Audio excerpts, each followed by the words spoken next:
The story begins with a young man immersed in the world of video games. While playing, he suddenly gets transported into the very game world itself. Before him stands Atto, the character he controls in the game, leaving the protagonist utterly shocked.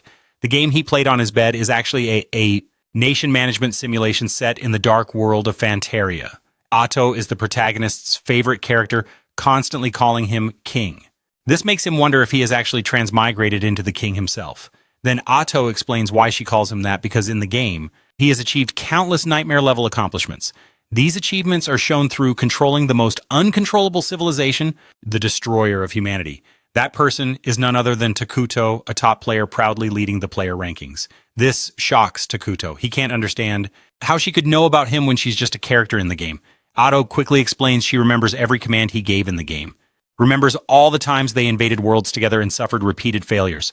So she knows everything about Takuto very clearly. Takuto confesses to her that the reason he chose to play as her in the game was because he wanted to be strong like her personality. And now being able to talk directly, he feels incredibly happy. Atto shares she feels the same wonderful feeling as Takuto. At this moment, Takuto looks up at the sky and wonders if this place is heaven. So he asks Atto if she summoned him here, but she denies it. She quickly reasons that maybe this world is similar to the game world Takuto plays, but completely unfamiliar to him. Atto wonders if this could be called a miracle, then approaches Takuto, expressing her love for the moment of meeting the revered king. She suggests that in this world they could start building their own nation like in the game, but Takuto doesn't even know where they are, so how can they build on faith alone? However, Atto says whether this is her world or a completely different one, she will start over with Takuto building their own kingdom.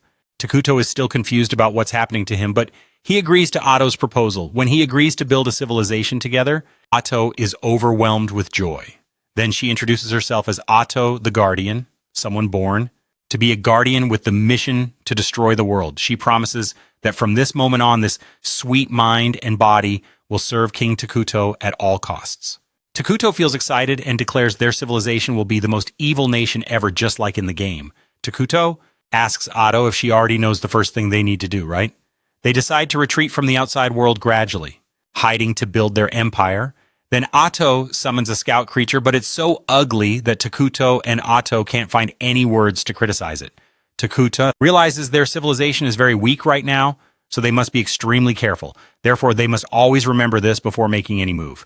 Atto notices they need to be cautious not to be discovered, so Takuto orders the scout bug to set off and explore everything around.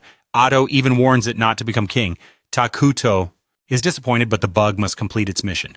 The bug quickly runs off on 4 legs, but Atto feels uneasy because she doesn't know if it will accomplish anything. Then Takuto finds out he can link the bug's vision with his own, just like in the game, but the cost is high, consuming 100 magic points, and they only have exactly 100 left.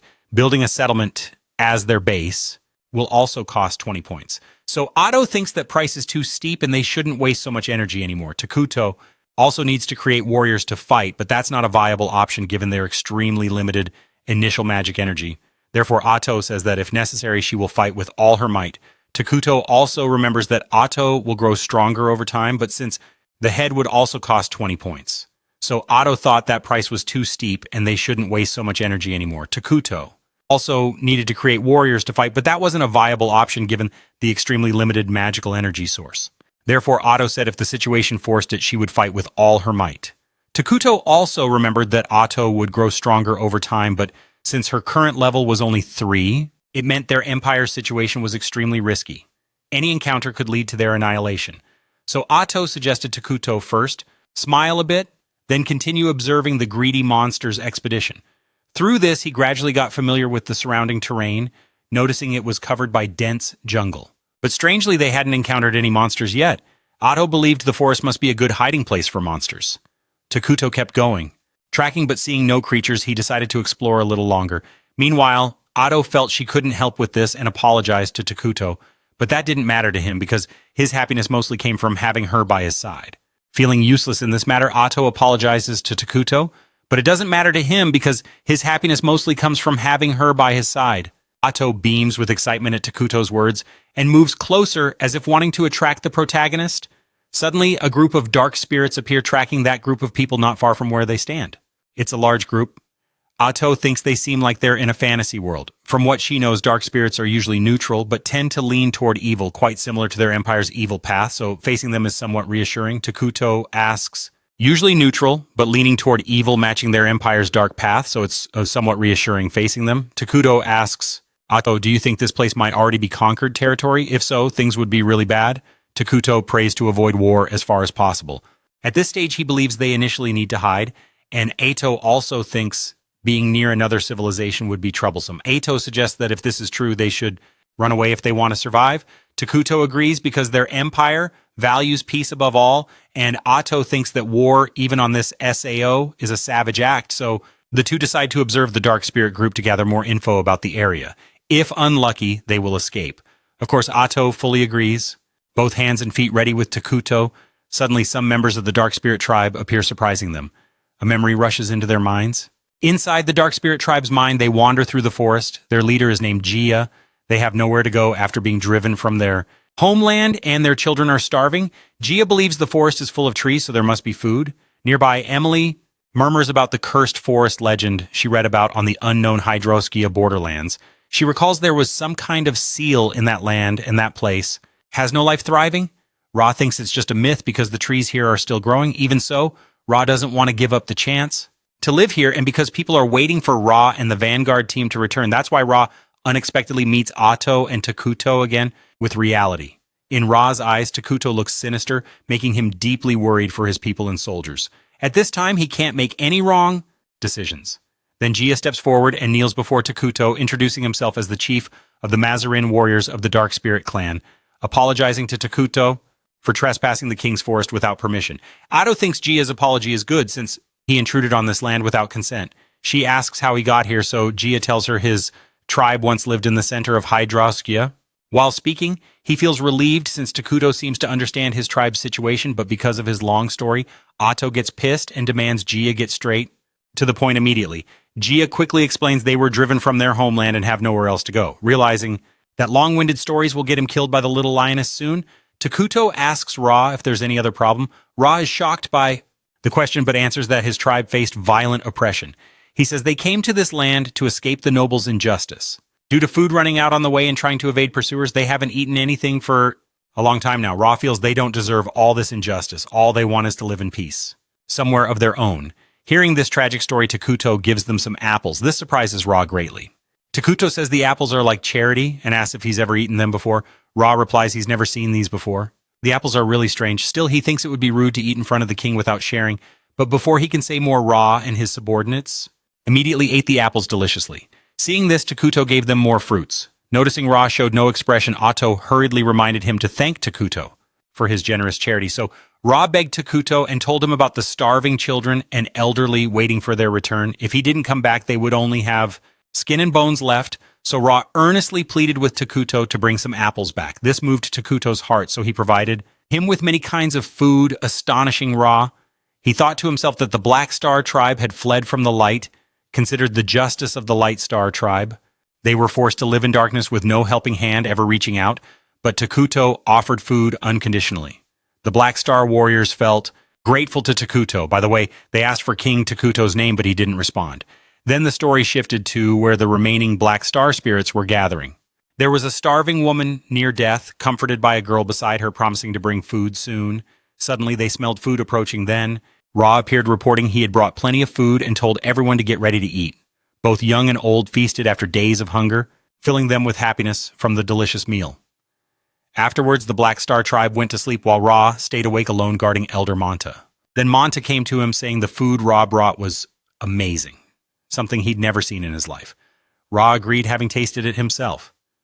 Manta asked what happened. Ra told him he had met a legendary creature deep in the forest. Manta wanted to know more about this legend. Ra wondered if Manta had heard Emily's story about a creature sealed in the cursed land. Manta asked if Ra really met the Destroyer King. Then he shared legends and ancient texts saying when the world reaches saturation, the Destroyer King appears bringing chaos to everything in mankind. Then it all resets, though he wasn't sure if those stories were true. But now Manta realized it might not be a lie anymore. Manta asked if he was accurately describing what Gia saw, but since Takuto didn't reveal his name, the appearance of what Gia saw was terrifying enough to deserve the title Destroyer King. Manta wanted to know if they said anything else, but Ra thought Takuto was beyond their understanding. There was a young woman serving him speaking on behalf of the Destroyer King, but Manta didn't believe she was the Destroyer King, and he thought what Ra saw wasn't a benevolent creature. After filling their stomachs and regaining some magical energy, Manta realized this forest was quite unusual. Worried, he asked Ra if he traded anything for the food. When Manta learned Ra didn't give anything in return, he felt even more uneasy. Manta couldn't believe an evil being would give gifts without a price. He wondered why a person, if truly the Destroyer King, would do such a thing.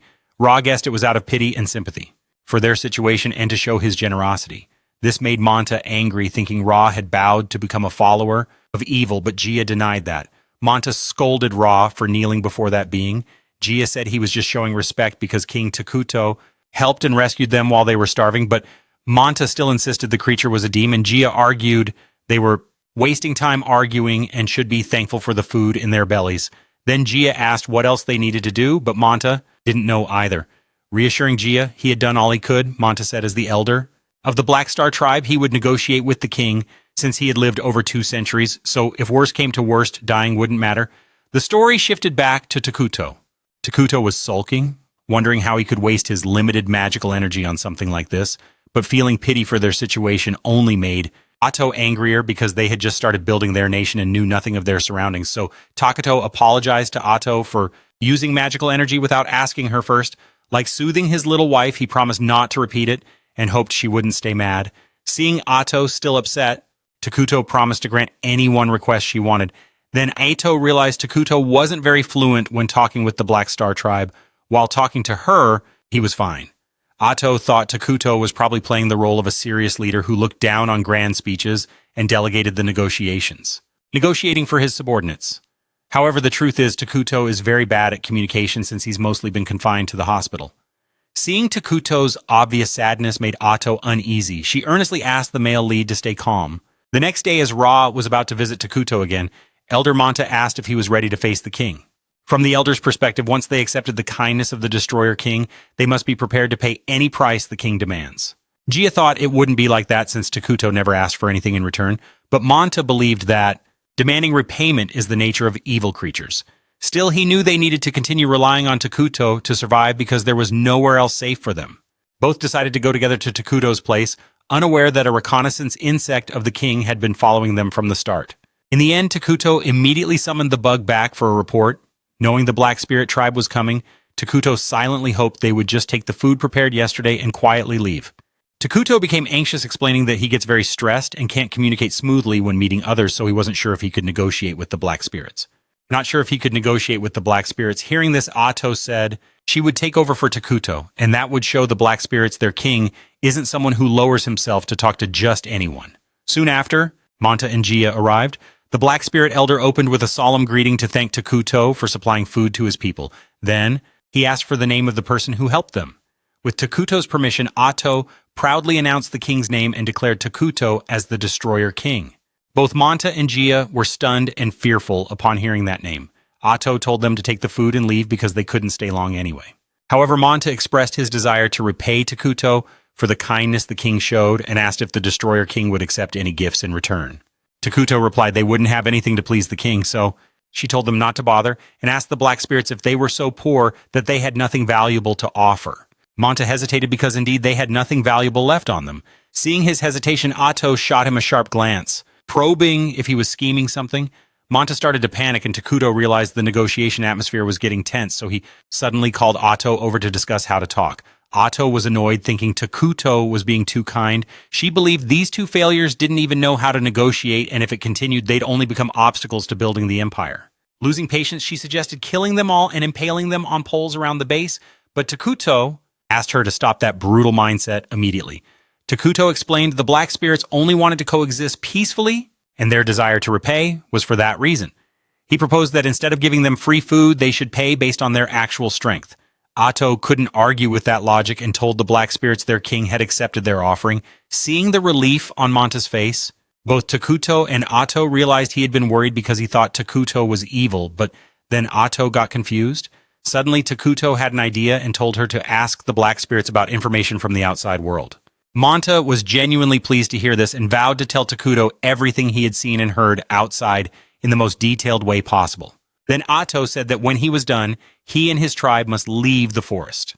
This order immediately stunned both Gia and Manta, who begged to continue living in King Takuto's forest. But Atto told them not to be greedy if they wanted to survive. Ra tried to argue with Atto, but Manta stopped him, knowing they had to obey the king's orders to live. However, when they began to leave, Takuto felt guilty for chasing them away.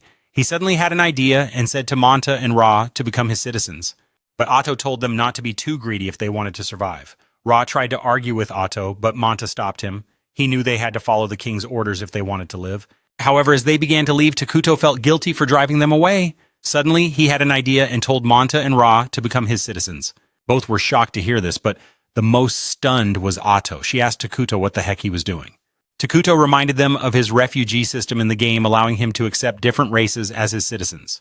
He noted that since the Black Star tribe was a neutral race, they would easily adapt to the kingdom's evil attributes and could coexist with other species. Here, Atto was still doubtful, because species tend to conflict with each other, but Takuto reminded her that the homunculus race looked like a freak, ugly, and mute. Hearing that Atto recalls the creepy image of the homunculus, in her mind she immediately agrees with him to let the Dark Spirit tribe join. So she turns to the other two and announces that King Takuto plans to build a kingdom here and is willing to accept them as citizens if they swear loyalty to the king. Manta is stunned by this offer and asks Atto what will happen if they choose to become Takuto's citizens. She clearly says they will become evil beings, but reassures them that becoming evil is much more interesting than they think. Right after, Takuto and Atto move to the Dark Spirit tribe settlement. Everyone is ready to welcome Takuto. They are all terrified by his presence, and a few weak-hearted ones even faint at the mere glimpse of the Destroyer King. Takuto sits on his throne with Atto standing beside him. She declares to the Dark Spirits that they are now citizens of the Monarch Kingdom. She asks Takuto one last time if he is sure about this decision, and as soon as Takuto agrees, the Dark Spirit tribe is accepted into the kingdom. Edo congratulates them because their lives and safety are now guaranteed by their new king. Then Ra wonders if the ritual is over since he doesn't feel any different, even though he should have become an evil being. Suddenly, he regrets his words as a fierce hatred flares up inside him, and like the other Dark Spirits, they think about those who have hurt them. They were persecuted by their own kind and are filled with a burning desire for revenge when they see others suffering. Takuto asks if they are okay. Ra can't hold back tears, realizing that now someone truly cares about him and his people. The Dark Spirits start to cheer for Takuto with joy, while Takuto feels a bit overwhelmed by the scene. A few days later, Takuto receives a map of the continent from Manta and almost collapses upon seeing it. Takuto asks what's wrong, and Manta tells him to look at the map to see that they are in a starting location worse than trash. Actually, they are on a continent where two massive and powerful civilizations have existed. One is the Qualia city-state, a human nation worshipping the god Akros, aligned with good. On the other side are the elves, an alliance of spirits where the fairies worship nature, also aligned with good. Atto panics, realizing that if they discover their kingdom, they will quickly wipe it out. Atto collapses alongside Takuto, but then Takuto calms down, thinking that as long as they aren't discovered, they can grow stronger. He says that in the game, their main race, the homunculus, is very stupid and can't do much research, but now with the Dark Spirit tribe, things will improve. Not long after the Dark Spirits visit the king, and this time Ra brings his assistant Emily. He introduces Emily to Takuto as a wise girl who knows a lot about other kingdoms, so she will definitely be helpful to Takuto. Atto conveys that the king is very pleased with their dedication and declares that from now on, they will take on important tasks as Takuto wishes. First, she assigns Manta to oversee the kingdom's internal affairs and expresses high expectations for him since she knows he is also skilled in magic. Next, she appoints Ra as the captain of Monarch's warriors and orders him to build a strong army so they can defend themselves. She gives him full authority to recruit soldiers, which excites Ra immensely, as he declares he will kill all enemies and display their heads as trophies. Takuto feels disgusted hearing that, considering war barbaric, and Atto explains to Ra that the king's ideal is to cherish peace despite being evil, so he should remember that. This only confuses Ra more. He wonders why the Destroyer King loves peace. It's really strange. At that moment, Manta mocks Ra, then immediately stands up asserting that unlike Ra, who only has muscles and no brains, he will be much more useful. Zakoi. She would definitely be more helpful to Takuto. Atto conveyed that the king was very pleased with their dedication and declared that from now on, they would take on important tasks as Takuto wished. First, she assigned Manta to oversee internal kingdom affairs, expressing high expectations because she knew he was also skilled in magic. Next, She appointed Ra as the captain of Minera's warriors and asked him to build a powerful army so they could defend themselves. She gave him full authority to recruit soldiers, which thrilled Ra, who declared he would kill all enemies and display their heads as trophies. Takuto felt disgusted hearing this. He believed war was barbaric, and Ato explained to Ra that the king's ideal was peace despite being evil, so he should remember that. This confused Ra even more. He wondered why the king of destruction would love peace, a real plot twist nobody saw. At that moment, Manta mocked Ra, then immediately stood up and claimed that unlike Ra, who was all muscle and no brain, he would be much more useful. Isekai'd took this as a challenge and declared to Takuto that he was young and strong so he could work harder than this old man. Ato didn't realize this was a challenge, and he declared to Takuto that he was young and strong so he could work harder than this old man. Ato didn't realize that they were actually competing for attention, just thinking they were workaholics. She asked Takuto if they should assign both of them to resource gathering. So Takuto suggested having them work on land reclamation. Ato immediately relayed this to Manta, ordering him to gather enough wood to build a house while keeping the forest nearly intact. Manta responded that he would start right away because the black spirits were originally forest dwellers. Takuto then instructed that they also combine this with reforestation in the areas that had been cut down. This confused the black spirits, since they had never heard of the term reforestation. Takuto realized their civilization might not be advanced enough to understand reforestation, so he asked Black Spirit because they had never heard of the term reforestation. Takuto realized that their civilization might not be advanced enough to understand reforestation, so he asked if they knew about military magic consisting of 6 main elements. Manta answered that he only knew of 4 main elements, and Emily said she had never heard of any nation using military magic. Takuto and Ato realized this world was much more primitive than they thought, but that was actually a good thing, because once they developed their magical technology, they could quickly surpass other nations. Ato then explained that reforestation means planting new trees to replace those cut down, and although the Black Spirit knew about reforestation, it would take hundreds of years to restore the forest. Ato revealed that reforestation uses the power of the main elemental forces to accelerate tree growth, and she said this brilliant policy was Takuto's idea, though she admitted it was just her bragging. She continued to praise Takuto, boasting about the unique fruits he had created that they had eaten earlier, and that grapes were her favorite. Emily agreed, saying she had tried planting grape seeds, and luckily some had sprouted. This was surprising news for Takuto because he didn't think anything could grow here. However, Takuto quickly realized that if he could use magic to create fruit from the soil here, it meant he could create other things too. So Takuto tested his theory by creating a coin, and then realized he could make gunpowder and other scientific items. With weapons, Takuto could push his civilization to progress, much faster than other kingdoms. Meanwhile, in the Holy Kingdom of Qualia, things were also starting to shift. The priestess Selena was leading a group of knights to snowy foothills to deal with monsters threatening nearby villages. Upon seeing goblins charging at her, she pointed her staff at them. A holy flame immediately burst forth and incinerated them to ashes. After defeating all the monsters, the holy flame rose into the clouds.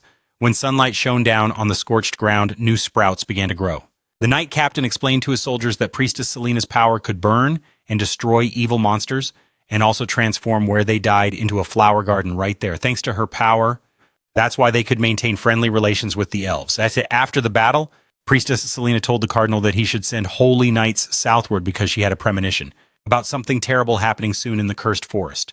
The cardinal refused, explaining that the cursed forest was at the edge of the continent and he needed permission from higher-ups to send holy knights there. Selena threatened to go herself if he couldn't send anyone, and despite the cardinal's irritation, he finally relented and promised to send soldiers he could personally mobilize. At the same time, Takuto and Ato were busy developing their territory, starting by building houses for the Black Spirit tribe. A temporary throne room was erected around Takuto's throne, and he was eager to hold meetings with the elders of his kingdom's tribe. Just then, Montagia and Emily arrived, and Ato announced that they should start the first council meeting. However, before the meeting, Emily had a gift for Takuto, a costume that made him look somewhat like a destructive cat, but Takuto was happy to accept it. He felt lucky not to have to wear the same unwashed pajamas for 3 years, and he thanked Emily for that. Still, they didn't notice any change in appearance because to them, Takuto was just black except for Ato, who trusted her own eyes that Takuto would look great in the new outfit.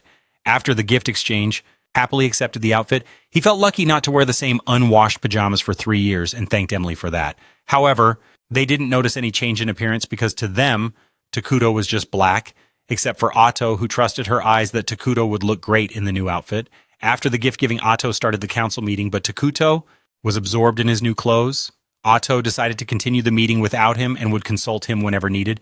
Takuto agreed. When the meeting began, Manta asked Atto what kind of buildings they should build first. She answered that they should start with food production facilities, then pulled out a tree that looked quite like meat, which would provide them with food for the near future. The Black Star people were disgusted when agreed.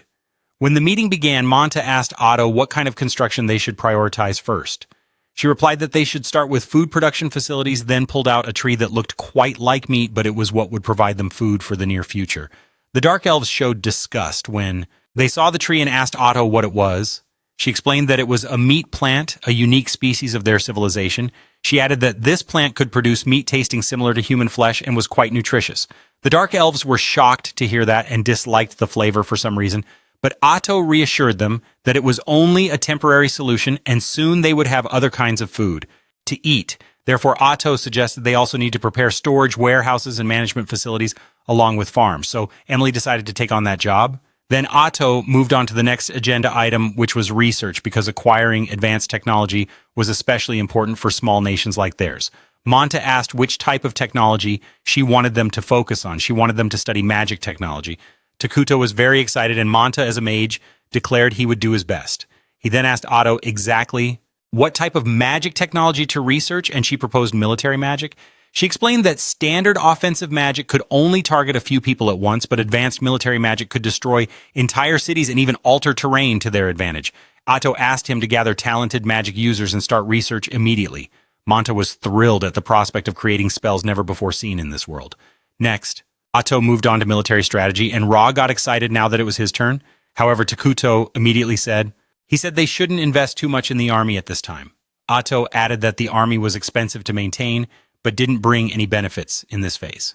Ra objected that they currently didn't even have enough strength to protect the king, so they needed to care about the military.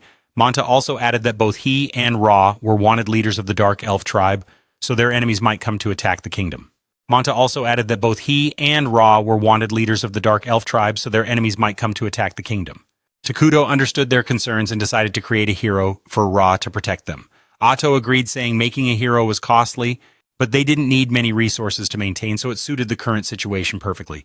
The other three didn't understand what a hero was, so Atto explained that heroes were extremely powerful beings who served directly under the king with some conditions. To summon heroes, the first hero summon was quite early. Takuto was very interested to discuss this. In this world, having mana was very important, and Takuto could collect mana from his people. The happier the people were, the more mana he could gather, and Takuto valued that greatly. Takuto could gather mana from his people. The happier the people were, the more mana he could gather, and Takuto was determined to make his kingdom the happiest place on the planet. Meanwhile, in the holy nation of Qualia, a novice holy knight named Lonia was selected for the investigation team sent to the Cursed Forest. Accompanying him was a senior holy knight named Vato, who enjoyed teasing Lonia. Vato complained that the investigation force was too small, consisting of only 2 holy knights and a few mercenaries. He believed the church should pay more attention to Selena Laniaus's prophecy. Lonia agreed, but as it was a superior's order, he had no choice. He knew if they succeeded, they would be richly rewarded, but if they failed, all the blame would fall on him. Back in the Monera kingdom, Takuto went to check on the progress of his civilization. He felt nostalgic because he had only seen his civilization on computer screens before, but this time he could witness it firsthand, which was very exciting. Then Emily took him on a tour, saying they had built houses in the trees, but the current construction speed was still slow because they were focusing on growing the meat plants, which were doing well. The management and storage facilities were also... It explained that heroes are incredibly powerful beings who serve directly under the king with certain conditions. To summon heroes... The first hero summon also happened quite early. Takuto was very excited to discuss this. In this world, having mana is crucial, and Takuto can gather mana from his people. The happier the people, the more mana they can provide, and Takuto truly values that. Takuto can collect mana from his people. The happier they are, the more mana they can gather, and Takuto is determined to make his kingdom the happiest place on the planet. Meanwhile, in the holy kingdom of Qualia, a holy knight apprentice named Lonia was selected for the investigation team sent to the Cursed Forest. Accompanying him was a senior holy knight named Vato, who liked to tease Lonia. Vato complained that the investigation force was too small, only including 2 holy knights and a few mercenaries. He thought the church should pay more attention to Selena Laniaus's prophecy. Lania agreed, but since it was a direct order from above, he had no choice. He knew if they succeeded, they'd be handsomely rewarded, but if they failed, all the blame would fall on him. Back at Monarch Kingdom, Takuto checked on the progress of his civilization. He felt nostalgic because before he only saw his civilization on a computer screen, but this time he was witnessing it firsthand, which was thrilling. Then Emily took him on a tour explaining that they had built houses on trees, but the construction speed was still slow because they were focusing on cultivating carnivorous plants which were growing well. Management and storage facilities were also completed. Emily then mentioned they found a freshwater spring nearby and were trying to see if they could channel water from it. Regarding magical research, Manta and other mages were working hard in the newly established research building. Takuto was happy to hear all this, and even happier to know that the Black Star tribe was proactively doing work without orders.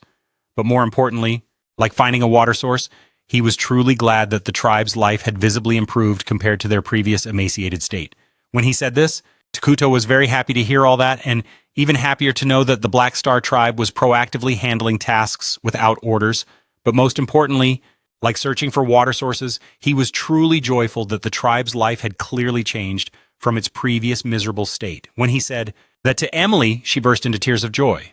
Takuto was startled to see a young girl crying in front of him, but Emily quickly calmed down and continued the tour. She led Takuto and Ato to the flesh plant farm and said that thanks to the tools Takuto created, they could soon expect the first harvest. Next, she took them to the water source the Black Stars found, but noticed the atmosphere around this place had changed this time and the water had turned dark. Emily was disappointed, thinking they could no longer use it. Before Ato could explain, Manta and Gia also arrived to inspect the water source. Like Emily, they thought the water seemed poisoned, but then Ato bent down and drank a sip, telling them it was completely safe to drink. She then explained that the place looked dark and gloomy because it had become part of the Monarch Kingdom, thanks to a feature of the system. Takuto asked the three Black Stars to take a deep breath, and they suddenly felt their minds clear and bodies filled with energy. Ato explained that the cursed territory gave an advantage to evil-aligned creatures but oppressed those with holy attributes. Since the Black Stars were Monarch's subjects, they were now evil beings, so this water was completely safe for them. To verify, Manta also bent down and drank a sip. Ato added that soon the entire forest would become part of the cursed territory. However, Takuto thought that might be a bit troublesome since the cursed territory was so conspicuous.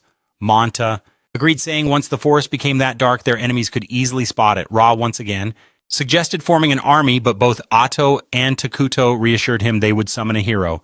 Manta said he still didn't understand what a hero was, and Ato decided to show them by example.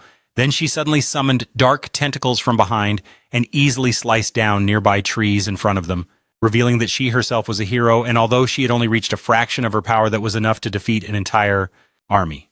Takuto boasted to the three amazed men that heroes were truly amazing and would keep getting stronger over time even without doing anything. However, he quickly changed the subject and told Ato that it wasn't necessary to chop trees to show off her power and to clean up her mess.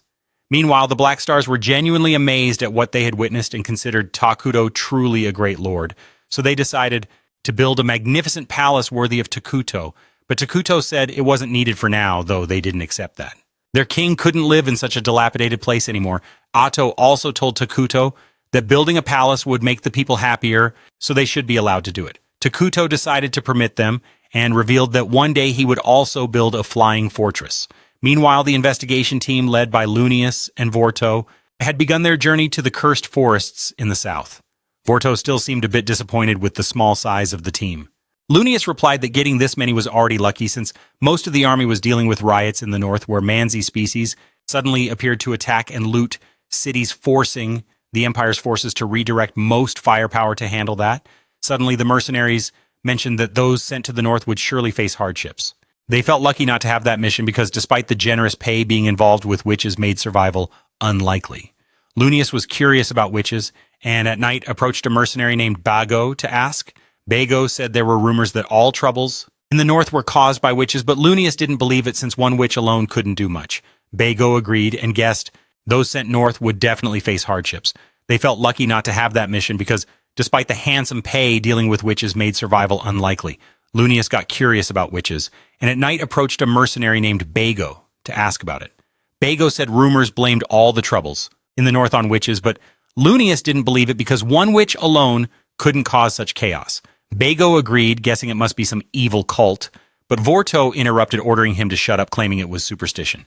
Lunius suddenly got angry at Vorto for being the captain yet drunk. He lectured his teammates that they weren't allowed to drink because they served the holy deity. Then Vorto argued about the deity's teachings, but abruptly ignored Lunius and started flirting with the waitress bringing more drinks.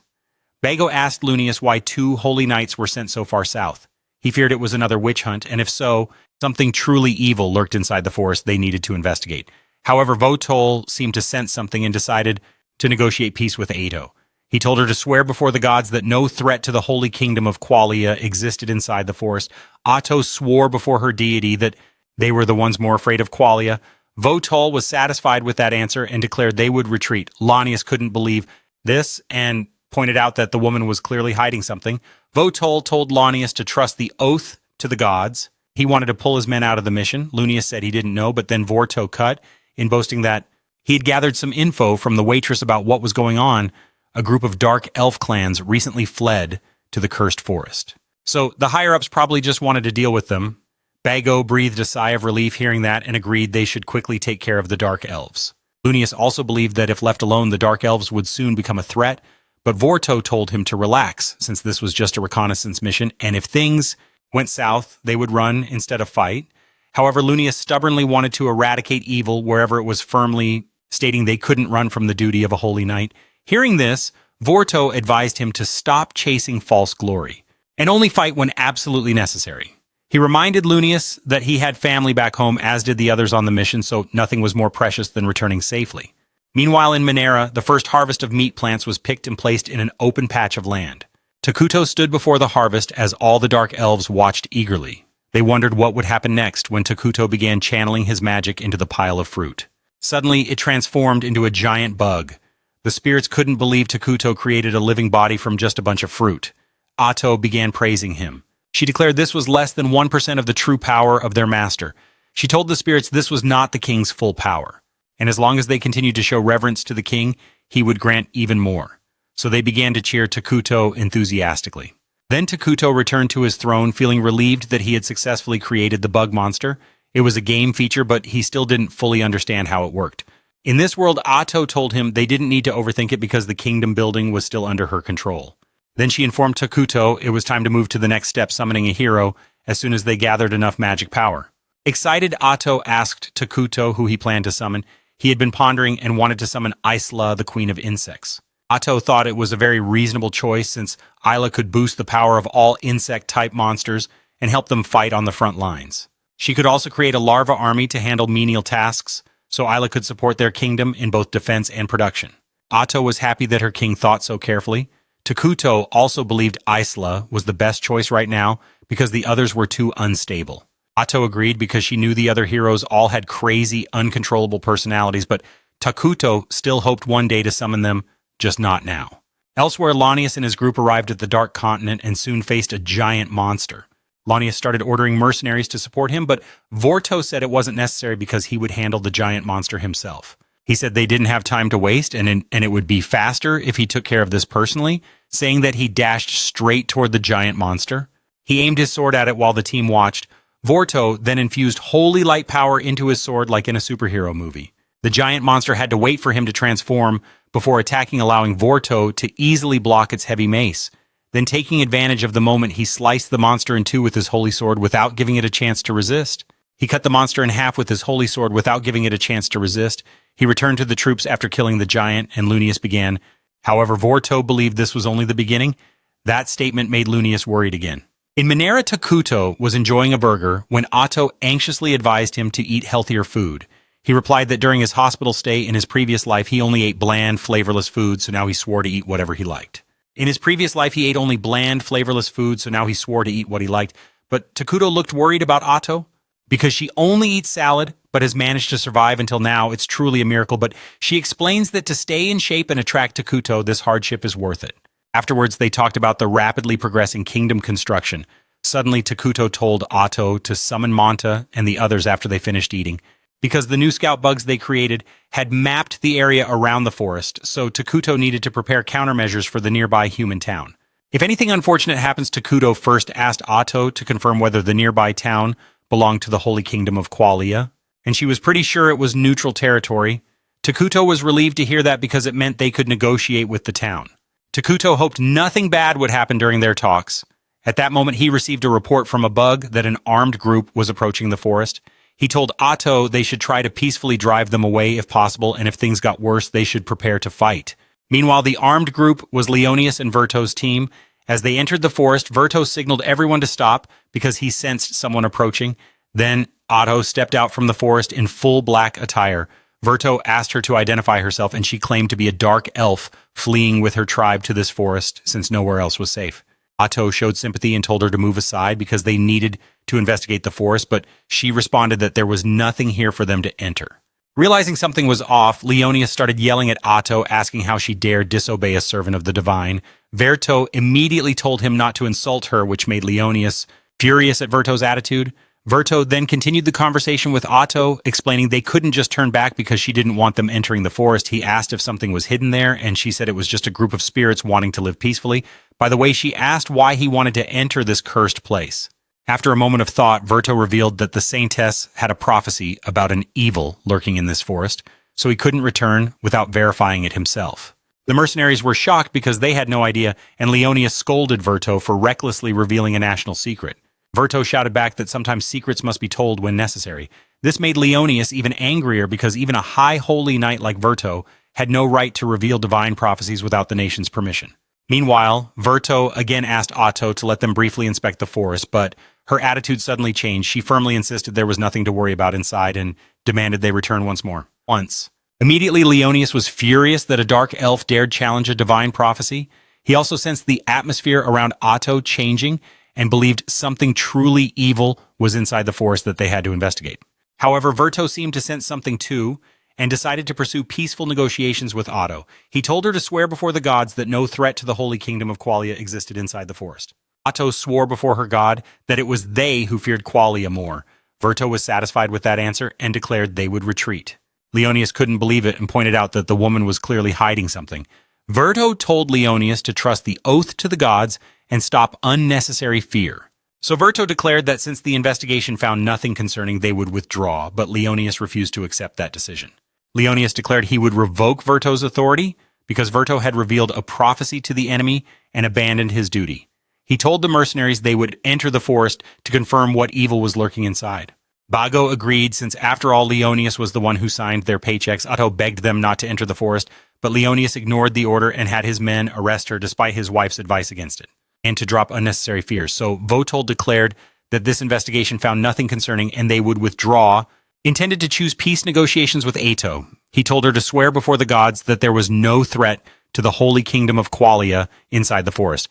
Atto then swore before her god that it was actually they who feared Qualia more. Votol was satisfied with that answer and declared they would withdraw.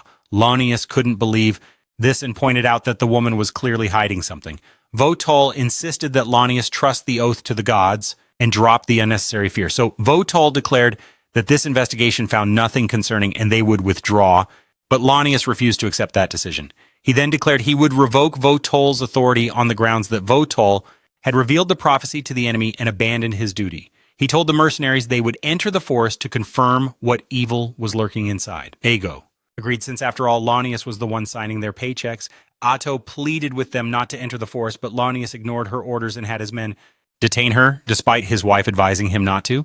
Atto just sighed, thinking the negotiations unexpectedly failed. Then, a few seconds later, all the mercenaries were skewered by Atto's thorns like fresh kebabs. Leonius didn't even have time to see what happened. Votol was the only one who witnessed everything and survived. He panicked and stammered to Leonius that they were dealing with a witch. After Atto quickly removed her disguise, lamenting that if only they had known their place and chosen peace instead of this horrifying scene. Votol hurriedly urged Bago to send someone back to report immediately, but Bago was sweating bullets as he announced that all the people. Hearing this, Atto burst into mocking laughter, declaring that she was the disaster they had been searching for. She challenged them to see what foolish thing they could do now. While everyone else was scared out of their minds, Votol roared that they had to stand firm since there was no turning back. He ordered the soldiers to prepare for battle, bitterly admitting that things shouldn't have turned out this way. Atto completely agreed with that. She claimed it was all that idiot with the stitched lips' fault, the guy who always thought his faith was the most important thing in life and now he would pay the price for it. Votol didn't want to argue further and immediately ordered the archers to attack first. but blocking those arrows was child's play for Atto. She began revealing her true nature as a bloodthirsty maniac. Lanius asked Votol what exactly a witch was. Votol thought revealing that would break a higher rule, but he still said witches were disaster-level monsters officially identified by saints' prophecies, and the highest-ranking church officials as the greatest threat to the kingdom. He confirmed that the disaster in the north was indeed caused by a witch, and he was sure the woman before them was one too, apparently already bored of their back and forth. Atto spoke up, urging them to attack first, or else she would take action. Votol ordered the mercenaries to fall back since only he and Lanius were strong enough to confront the witch girl. He told Lanius to stick close, and they both powered up with holy energy and charged forward immediately. Instantly, Atto attacked them with tentacles, confident they couldn't stand a chance. But holy energy is the natural counter to evil attributes, so they successfully severed her tentacles. Atto was somewhat shocked by this, but while she was muttering to herself, Votol suddenly attacked again, forcing her to lose another tentacle in defense. Lanius took the opportunity to cut off another one, fully confident that if they could chop off the remaining two, victory would be theirs. However, Atto was now truly enraged. She suddenly took 2 mercenaries hostage, thinking she could stop the knight's advance. But Votol was determined to end Atto at all costs to extinguish the threat to the kingdom, so he signaled Lanius to keep attacking. Atto didn't expect this and was truly stunned when the knight struck down the hostages. Just when they thought victory was near, Atto, who had hidden her true skills, decided it was time to stop pretending. Before Lanius could react, she unleashed countless supernatural tentacles, turning Votol into fishballs in human form. Votol, with his last breath, told Lanius to run ahead as Atto stabbed through his head, ending his life instantly. Atto arrogantly boasted that she didn't just have 6 tentacles, but could summon as many as she wanted. This terrified Lanius even more. Now he realized his mistake and understood they had no chance of winning. He ordered the remaining mercenaries to escape at all costs and report back if they survived. Only Lanius stayed behind to hold her off, ready to sacrifice himself in a desperate effort. He charged at Atto with a roar, but surprisingly, Atto used Votol's own holy sword to block his strike. Lanius couldn't understand how that was possible. Atto explained she had the ability to steal powers, so she could use Votol's holy energy along with all his superior skills. Atto began to overpower every move Lanius made and mentioned his family because she had also stolen Votol's memories and emotions. Lanius was stunned hearing this.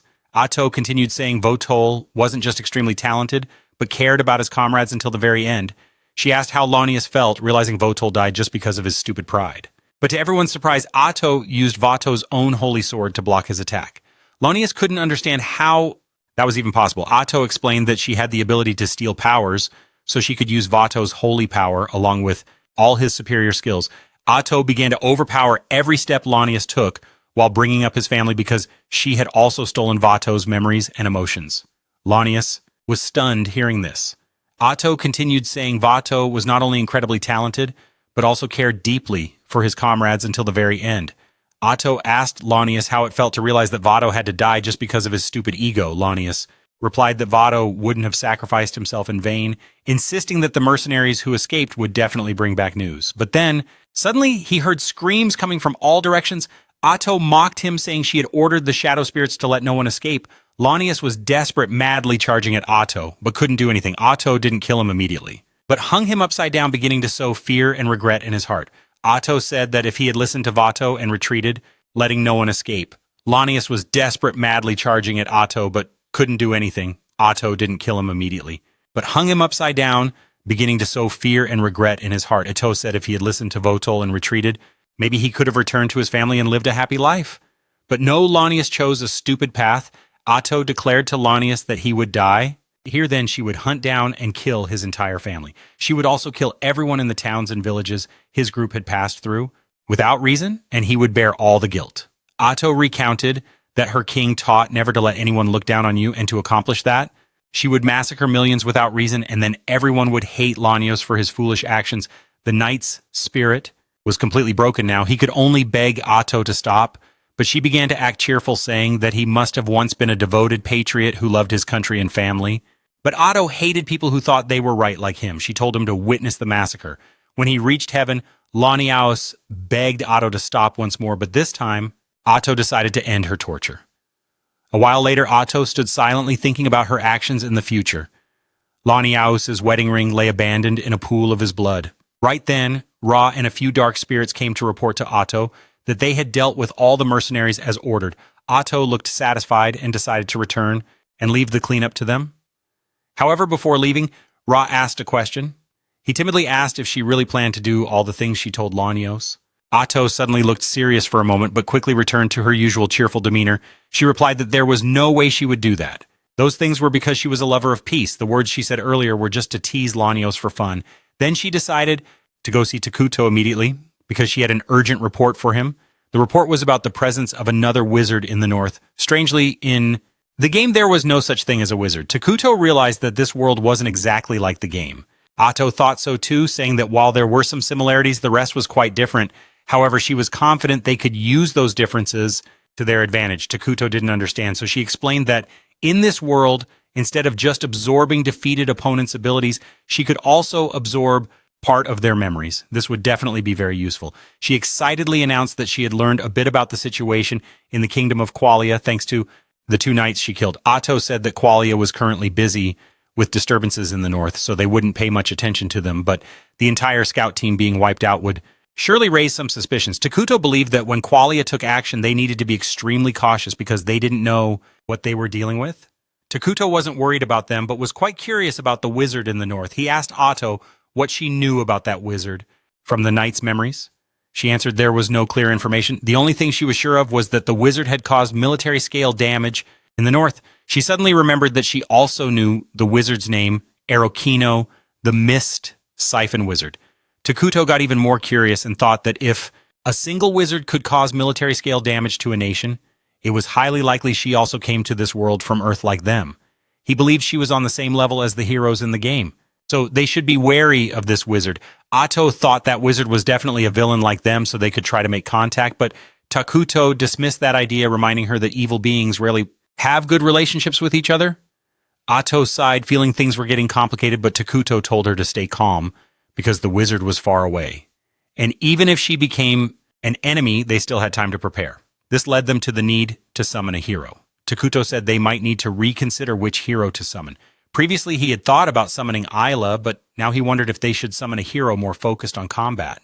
Along with that, he felt they needed to change their strategy dealing with the surrounding nations. He told Atto that he had decided to befriend the independent territories in the east because they would need allies in case Qualia came to war. Any hero. He had thought about summoning Ayla before, but now he wondered if he should summon a hero more focused on combat. Along with that, he felt they needed to change their strategy against neighboring countries. He told Atto he had decided to befriend the independent territories in the east because they would need allies if Qualia came to wage war. Atto thought that would be very difficult even if the eastern country was neutral, but Takuto believed that as long as they had something valuable to trade, they would listen. He said they should scout the eastern country while building their forces. The one to carry out his plan should be Atto, while elsewhere a beastman tribe was fighting against evil monsters continuously attacking their city. The attack was led by a powerful old cow mage, no question about that. Just after defeating one wave of monsters, another wave came, making the cow mage wonder what was going on. Back in Minera, Atto left to carry out Takuto's orders, but she stopped halfway, looking worried and saying she might have gone too far with the knights. She feared that this might upset Takuto, who had a peace-loving viewpoint, but he said it was fine and nothing she did could offend him. For a moment, even Atto saw the image of Takuto's pitch-black destroyer king, but then she quickly turned back to an admiring attitude. She said she would carry out all of King Takuto's orders. Back in Minera, Atto leaves to carry out Takuto's orders, but she stops halfway looking worried and saying she might have gone too far with the knights. She fears that might upset Takuto, who values peace. Back in Minera, Atto left to carry out Takuto's orders, but she stopped halfway looking worried and said maybe she had gone too far with the knights. She feared that it might upset Takuto, who valued peace. But he said it was fine, and nothing she did could upset him. For a moment, even Atto saw the image of Takuto's pitch-black destructive king, but then quickly turned back to admiration. She said she would carry out every order of King Takuto.